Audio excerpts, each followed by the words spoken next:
আমরা কোনো ফাইলের যে সমস্ত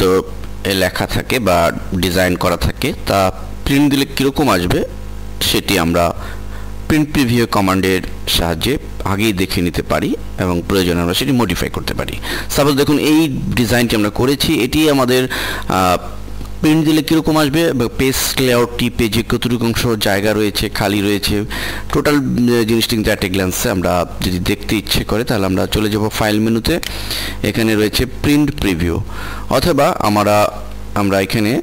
যে স্ট্যান্ডার্ড টুলবারটি রয়েছে সেখানে দেখুন এখানে ডান পাশে প্রিন্ট প্রিভিউ নামে একটি শর্টকাট বাটন রয়েছে, এখানে ক্লিক করলেও আমরা অলরেডি কিন্তু দেখতে পাচ্ছি যে আমাদের অরিজিনাল অবস্থাটা পেজের ডিজাইনটির অবস্থা, অর্থাৎ প্রিন্ট দিলে হুবহু এরকম আসবে। আমরা এখানে দেখতে পাচ্ছি যে নিচে কতটুকু জায়গা রয়েছে এবং ডান দিকে মোটামুটি কতটুকু জায়গা রয়েছে, আমাদের এই ডিজাইনগুলোর লেআউট কীরকম রয়েছে সবগুলো কিন্তু আমরা এখানে সহজে দেখতে পারি এবং এই অবস্থায় আমরা কাজও করতে পারবো। এই অবস্থায় যদি আমাদের কাজ করতে হয় তাহলে আমাদের মনে রাখতে হবে যে এই বাম পাশে যে ম্যাগনিফায়ার রয়েছে এটি ক্লিক করে তাহলে আমরা এই অবস্থা আমরা এটিকে মডিফাই করে নিতে পারবো এবং প্রিন্ট প্রিভিউর এই জুমের মাধ্যমে প্রিন্ট প্রিভিউটিকে আমরা ইচ্ছে মতো প্রিভিউ করতে পারবো বা দেখতে পারবো এবং আমরা যে ক্লোজ করে আবার আগের অবস্থা চলে আসতে চাই তাহলে ক্লোজ করলে আমাদের নর্মাল পজিশনে চলে আসবে।